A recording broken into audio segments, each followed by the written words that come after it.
जीवित परमेश्वर के चेतावनी के वचन। राजाओं की दूसरी पुस्तक अध्याय 13।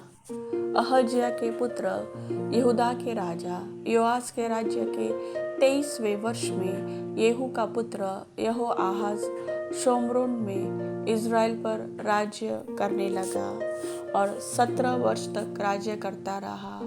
और उसने वह किया जो यहोवा की दृष्टि में बुरा था, अर्थात नबात के पुत्र यारोबाम जिसने इज़राइल से पाप कराया था, उसके पापों के अनुसार वह करता रहा और उनको छोड़ न दिया।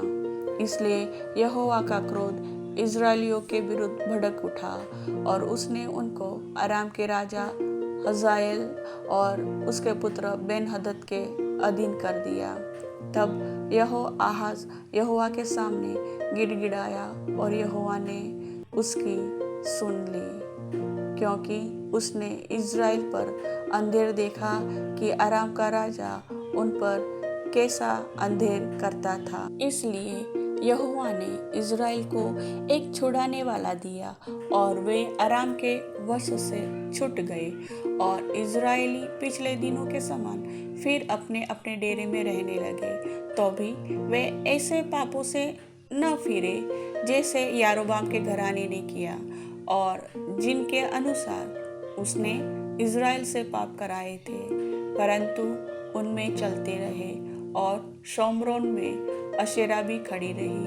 अराम के राजा ने यहोआहाज की सेना में से केवल 50 सवार, 10 रथ और 10,000 प्यादे छोड़ दिए थे, क्योंकि उसने उनको नाश किया और रौंद रौंद करके धूल में मिला दिया था। यहोआहाज के और सब काम जो उसने किए और उसकी वीरता, यह सब क्या इज़राइल के राजाओं के इतिहास की पुस्तक में नहीं लिखा है? अंततः यहोआहाज मरकर अपने पुरखाओं के संग जा मिला और शोम्रोन में उसे मिट्टी दी गई और उसका पुत्र यहोआस उसके स्थान पर राज्य करने लगा। यहूदा के राजा योआस के राज्य के 37वें वर्ष में यहोआहाज का पुत्र यहोआश शोम्रोन में इज़राइल पर राज्य करने लगा और 16 वर्ष तक राज्य करता रहा। और उसने वह किया जो यहोवा की दृष्टि में बुरा था, अर्थात नबात का पुत्र यारोबाम जिसने इज़राइल से पाप कराया था, उसके पापों के अनुसार वह करता रहा और उनसे अलग न हुआ। यहोआश के और सब काम जो उसने किए और जिस वीरता से वह यहूदा के राजा अमस्या से लड़ा, यह सब क्या इज़राइल के राजाओं के इतिहास की पुस्तक में नहीं लिखा है? अंत में यहोआश मरकर अपने पुरखाओं के संग जा मिला और यारोबाम उसकी गद्दी पर विराजमान हुआ और यहोआश को शोम्रोन में इज़राइल के राजाओं के बीच मिट्टी दी गई। एलीशा को वह रोग लग गया जिससे उसकी मृत्यु होने पर थी। तब इज़राइल का राजा यहोआश उसके पास गया और उसके ऊपर रोकर कहने लगा, हाय मेरे पिता, हाय मेरे पिता, हाय इज़राइल के रथ और सवारों। एलीशा ने उससे कहा, धनुष और तीर ले आ। वह उसके पास धनुष और तीर ले आया। तब उसने इज़राइल के राजा से कहा, धनुष पर अपना हाथ लगा। जब उसने अपना हाथ लगाया तब एलीशा ने अपने हाथ राजा के हाथों पर रख दिए। तब उसने कहा, पूर्व की खिड़की खोल। जब उसने उसे खोल दिया तब एलीशा ने कहा, तीर छोड़ दे।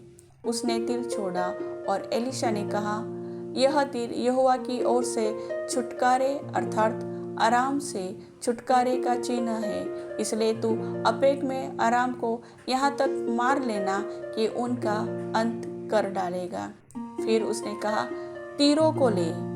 और जब उसने उन्हें लिया तब उसने इज़राइल के राजा से कहा, भूमि पर मार।